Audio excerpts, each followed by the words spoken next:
Hello everybody and welcome back to our MacBook Neo training series. I am Will. I am from Apple One-to-One Training. We are a training channel dedicated to help you learn as much as you can about your new Mac. And today's goal is really going over the MacBook Neo as far as some of the basic things that I think you should do on a Mac just to get it going. Like simple things that I do every time I buy a new Mac. What do I set up? What do I do to make my experience so much better so that down the line, I don't have to do this any time later. Please like and subscribe our content. We have put a whole training series right up here if you want to go take a look at the MacBook Neo and all the features that it does and just the basic setting up a computer. So let's go through the operating system and go through some of the things that I change or I set up that I think will make your experience so much better. Alright everybody, so we are now on the MacBook Neo, and now we're just going to go over some of the basic things that I do all the time when I first get a Mac and I first set it up.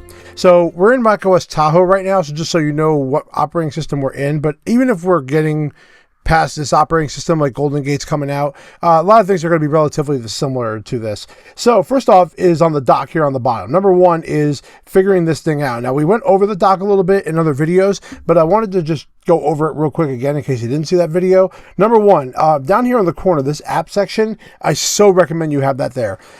What Apple did is they got rid of the Launchpad, which was originally what it was called, and they replaced it with this. And if you don't see this on some operating systems, well then, to get to your applications, it's actually kind of difficult. You can either do Command Spacebar and you can get up here and do the Spotlight search and do that. But a lot of people, what they do is they end up going to Finder and going to Applications, and that requires a lot of extra work, and I don't think you need to do that. So make sure Apps is down here.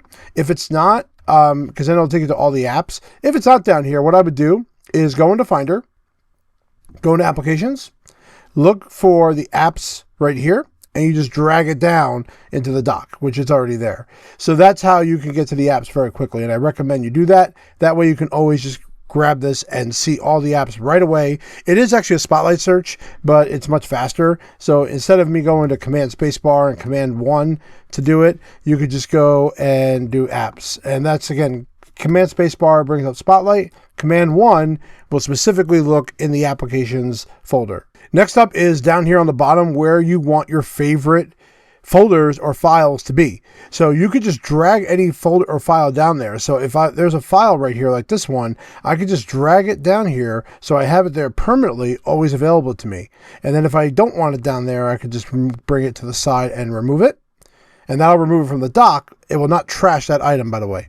All right, so that's how you can customize the dock, but also you can go into Finder, and on the sidebar here, this is going to be quite important because you're going to want to have your favorite folders here on the left side. So how that works is that you can go to any folder you want, like I have my Think Different podcast folder, or which is my old channel here, which is now Apple One-to-One Training, and you can just drag it here to the sidebar. And what that's going to do now is it puts it there as a permanent spot. What makes this valuable is that when you need to go to a website and you have to upload something, the quickest way you could do this is going and adding stuff to the favorites. Let me show you how that works. So for example, I'm going to use WeTransfer as an example here. I'm going to go to the Add Files section of WeTransfer, and what it does now, it opens up like a mini Finder. And on the left side, it'd be much easier to find the file I'm looking for if I already had it here on the sidebar. So if I'm looking for something in particular, I can go to it very quickly and select it. That is one way that I prefer having like your favorite stuff over here. That way you always have access to it, because even though you're putting it down here on the bottom, you can't really use that feature when you have to upload files.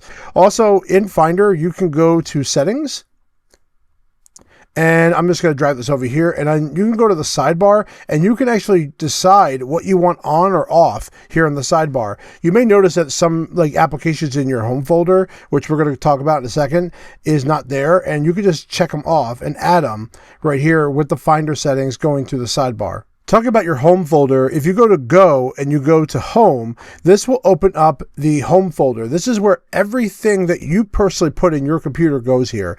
This is not where apps go. Like some apps are in here, like Facebook or YouTube. These are apps that I use the web apps for, and you can look on the top right corner. We talk about how to install web apps on the computer itself. So like YouTube as an example. So they're stuck right here, and then you have downloads, you have movies, you have music, all the different things, but some things are not always there on the sidebar. So it's important to know that if you go to Go Home, this is where all the things that you have done to your computer as far as files and folders all go somewhere in this section. Another thing I like to set up is widgets. So on the left side here, we have these widgets right here, and some of them are set up ahead of time, but you can add more. So if you press down with 2 fingers, which is like the right click of our Mac, you can go and you can, on top of one of the widgets, either edit the one you're on or change the size, remove the widget, or edit widgets, and you can go ahead and add a bunch of widgets down here. You can look through and see which ones that are there that you may want. Like there's a tips one, so you wanted to get some tips, and all you gotta do is hit the plus sign, and now it adds it there, and it gives you some features that are really valuable. On the top right corner, you have your control center. So in here, there are a whole bunch of controls that you can add. You have display brightness, you have sound, you have a whole bunch of different things that you can already control. Even though you could do it from your F keys, you can also do it from here. But you could do like things like have AirDrop right here, or other things that you may not necessarily have all the time. So if I go to edit controls, now I have things I can add, like tiling. So if you want to be able to tile things left and right, you could do that. If you want to have a shortcut that you're going to create, if you want to start your screensaver directly from the control center, you could do that. You could set alarms in here. So for example, now if I have 2 apps that are open, especially ones that are like maybe overlapping on the other, now that I have it in control center, I added this left and right. If I click this, you see it automatically evens them out, and it puts them automatically left and right to each other, which I think is really cool.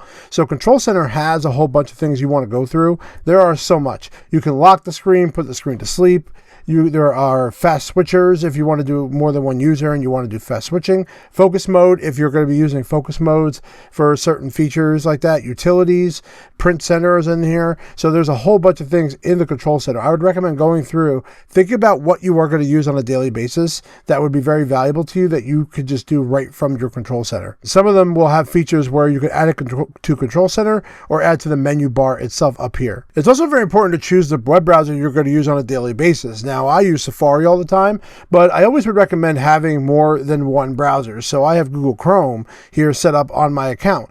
And Google Chrome, I also have a profile set up with Google Chrome, which I absolutely recommend that you need to do, because if something happens to your machine, you want to be able to sync everything back over. Now, because I have iCloud, all my stuff in Safari is saved. That includes my Passwords app.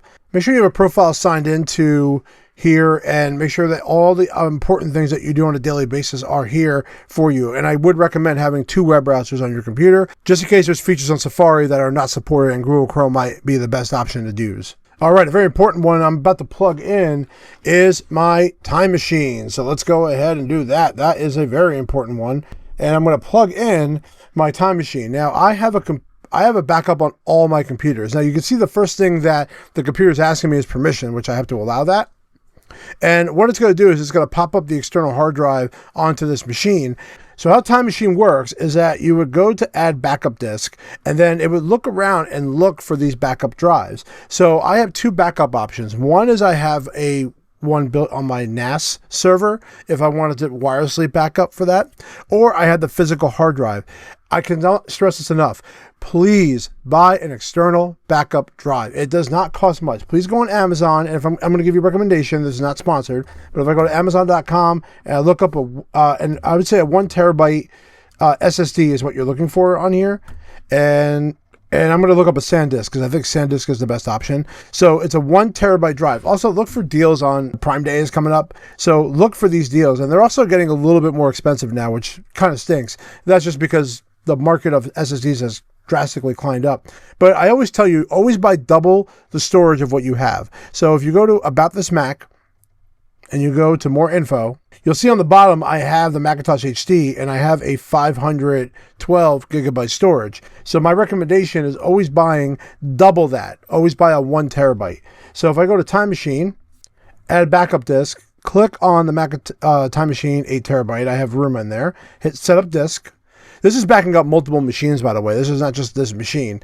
And then it's starting to do the backup. Now, on the top here, this icon has now been added here in the menu bar, and this is where the backup actually continues. And then I can hit Backup Now, and it actually starts performing the backup. If I go to Options, you can see that how often I want to do it. For this one, I just want to do it automatically every day. I don't need to do it every hour. when I'm working on this type machine. You can also exclude things in your backup. So if there are things or folders that you don't need to back up, for example, if you don't need to back up your Dropbox, as an example, you really don't. So I would exclude my Dropbox on here, so that way it doesn't take up that storage. That to me I think is important, because I think Dropbox, because it's cloud-based, you don't need to back that up and take up more room. So I'm going to tell it to not back up that Dropbox. Same thing with iCloud Drive. I can honestly tell it to do the same thing. And if I wanted to go to Options, go to iCloud Drive, select that, hit exclude. And now that is not part of it. If you notice, it's going into a library folder in here as well. This is a very hidden folder in your Mac. If you go to Go and you go to, what I'm going to do is hold down the Option key.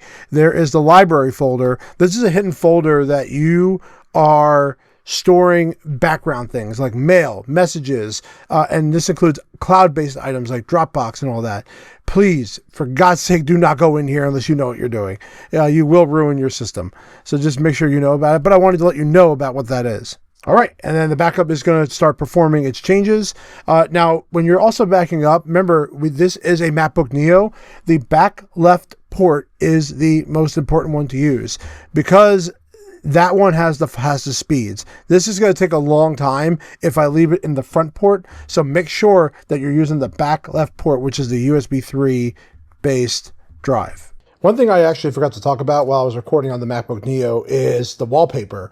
You could change the wallpaper around by pressing down 2 fingers on the trackpad or right click on the mouse. And there's an option here called Change Wallpaper. So it opens up this settings right here, and you can actually turn on the dynamic wallpapers. So you can see like my wallpaper is dynamic. That's the one I chose, like old school Macintosh, but you can go to Sonoma, you can go to Ventura, and all you gotta do is just click the ones you want. And you can even do ones that have effects on it, like they actually have movement to it. So if you pick like one of these guys, it's actually downloading it right now. You could see this little icon moving around. So you could see like what that preview would look like. So you could choose like New York skyline, and these would be the backgrounds of your machine. If you want to add your own photos, you could do that as well. So you can go ahead and just use your own photos by going to add photo, and then it would show you all the different photo sets you can choose from, like people, for example, or you could choose like specific items in here. You can also have things rotate as well. So you have also that feature where you can rotate between different things. But these little like options, like as far as like they have the Neo stuff right here as well. You can look around and see what options you have for your wallpaper. I thought this would be very valuable to look at. All right, last thing we'll talk about is iPhone mirroring. I really love iPhone mirroring. So I will be able to connect to my iPhone, which right now it's asking for a passcode, which I'm going to give that permission to do. And it's going to allow me to do whatever I want to do on my phone directly on the computer. Pretty neat stuff. And here comes my 17 Pro, and there we go. And now my entire Pro is on here. What a great feature this was that came out in the operating systems, I think, a year ago. iPhone mirroring is a great app. That way you can use your iPhone while you are just actively doing things on your screen. So I just wanted to show you just some of the cool tips that I would do setting this up. Make sure, by the way, for iPhone mirroring to work, number one, you have to have Bluetooth, Wi-Fi are both on. They have to have iOS 18 and above on the phone. And you have to make sure that the same Apple account is logged in. So make sure that your Apple account is the same one on your phone that it is on this computer. So hope that helped you out with some tips and tricks to use this device. Any questions, please leave them in the comments below. Thank you very much, and I love every single one of you.